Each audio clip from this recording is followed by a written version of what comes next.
আসসালামু আলাইকুম। আজকে আমরা রেজিস্ট্যান্স বা রোধের উপর তাপমাত্রার প্রভাব নিয়ে আলোচনা করব। তো এই আলোচনাটা আমরা দুইটা সেগমেন্টে করব। আমরা জানি পরিবাহিতার উপর ভিত্তি করে পদার্থ তিন প্রকার। একটি হচ্ছে পরিবাহী, অর্ধপরিবাহী এবং অপরিবাহী, অর্থাৎ কন্ডাক্টর, সেমিকন্ডাক্টর এবং হচ্ছে ইনসুলেটর। আমাদের ইলেকট্রিক্যাল এবং ইলেকট্রনিক্স ইঞ্জিনিয়ারিংয়ের ক্ষেত্রে সবচেয়ে বেশি ব্যবহৃত দুটি পদার্থ হচ্ছে কন্ডাক্টর এবং সেমিকন্ডাক্টর। তাহলে আজকে আমরা কন্ডাক্টর এবং সেমিকন্ডাক্টরের উপর তাপমাত্রার প্রভাবে রেজিস্ট্যান্সের কীরকম পরিবর্তন হয় সেটি নিয়ে আলোচনা করব। প্রথমে কন্ডাক্টর নিয়ে আলোচনা করব।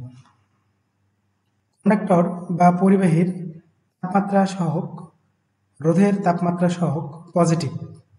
টেম্পারেচার যদি বৃদ্ধি পায় তাহলে রেজিস্ট্যান্সও বৃদ্ধি পায়, অর্থাৎ কন্ডাক্টরের ক্ষেত্রে তাপমাত্রা বৃদ্ধি পেলে রেজিস্ট্যান্সও বৃদ্ধি পায়। সেজন্য এই কন্ডাক্টরের যে তাপমাত্রা সহগ সেটি হচ্ছে পজিটিভ। কোনো পদার্থের তাপমাত্রা সহগকে গ্রিক অক্ষর আলফা দ্বারা প্রকাশ করা হয়। আলফা দ্বারা প্রকাশ করা হয়। রেজিস্ট্যান্স এর ওপর কন্ডাক্টরের ক্ষেত্রে তাপমাত্রাজনিত কারণে রেজিস্ট্যান্সের যে বৃদ্ধি, সেই বৃদ্ধির সমীকরণটা আমরা এই সূত্র ফর্মুলার সাহায্যে পাই। এখানে আর নট হচ্ছে প্রাথমিক তাপমাত্রায় পরিবাহীর রোধ বা শুরুতেই পরিবাহীর রোধ। আলফা হচ্ছে তাপমাত্রা সহগ ডেল টি, এবং আরটি হচ্ছে পরবর্তী তাপমাত্রা, অর্থাৎ শুরুতেই তাপমাত্রা ছিল R0, শুরুতেই যে তাপমাত্রা ছিল সেই তাপমাত্রায় যে রোধ ছিল সেটা হচ্ছে R0 বা R0। পরবর্তীতে তাপমাত্রা বৃদ্ধি পাইছে এবং বৃদ্ধি পাওয়ার পরে যে রেজিস্ট্যান্সটা হয়েছে সেটা হচ্ছে RT। তাহলে এই সূত্রের সাহায্যে আমরা এই যে পরিবাহীর যদি তাপমাত্রা বৃদ্ধি পায়, সেই তাপমাত্রা বৃদ্ধি পাওয়ার পরে যে রেজিস্ট্যান্স, সেই রেজিস্ট্যান্সে বের করতে পারি। আমরা একটি অঙ্কের সাহায্যে এই ফর্মুলাটা আমরা একটা অঙ্কের সাহায্যে বিষয়টা আরো ক্লিয়ার হবে। আমরা এখন একটি অঙ্ক সমাধান করব। যে অঙ্কে বলা আছে যে 25 ডিগ্রি সেলসিয়াস তাপমাত্রায় একটি তামার রোধ 10 ওহম। তারের তাপমাত্রা বৃদ্ধি পেয়ে 37 ডিগ্রি সেলসিয়াস হলে ওই তারের রোধ কত হবে? এখানে দেওয়া আছে তামার তাপমাত্রা সহগ 0.00393 পার ডিগ্রি সেলসিয়াস। আমি আপনাদের তাপমাত্রা সহগ জিনিসটা একটু সংক্ষেপে যদি বলি, খুব সহজ করে যদি বলি, যে একটা পদার্থের প্রতি ডিগ্রি সেলসিয়াস তাপমাত্রা বৃদ্ধিতে বা হ্রাসে রেজিস্ট্যান্স কতটুকু পরিবর্তন হয় সেটি হচ্ছে তাপমাত্রা সহগ। ক্ষেত্রে আমার তাপমাত্রা সহগটা দেওয়া আছে।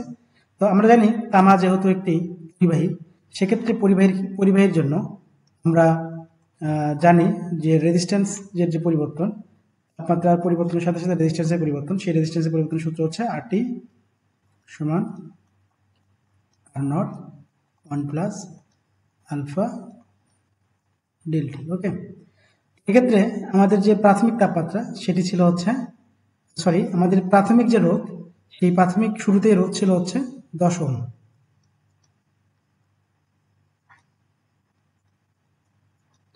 আমাদের আলফার মান দেওয়া আছে 0.00393 ইন্টু এর ডেল টি বা তাপমাত্রা পরিবর্তন কতটুকু।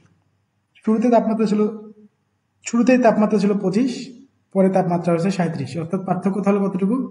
37 মাইনাস 25, 12 ডিগ্রি সেলসিয়াস। ডেল টির ভ্যালু হচ্ছে 12 ডিগ্রি আর কি 12। তাহলে এখানে 12 বসে দিচ্ছি। খুবই সিম্পল একটা হিসাব আমরা ক্যালকুলেটর ইউজ করে বের করতে পারি। সেটা হচ্ছে তাহলে 25 ডিগ্রি সেলসিয়াস তাপমাত্রায় রোধ ছিল 10 ওহম, তাপমাত্রা 12 ডিগ্রি সেলসিয়াস বৃদ্ধি পেয়ে যখন 37 ডিগ্রি সেলসিয়াস হলো, সেক্ষেত্রে রোধের পরিমাণ হচ্ছে 10.4716 ওহম, অর্থাৎ তাপমাত্রাটা বৃদ্ধি পেয়েছে।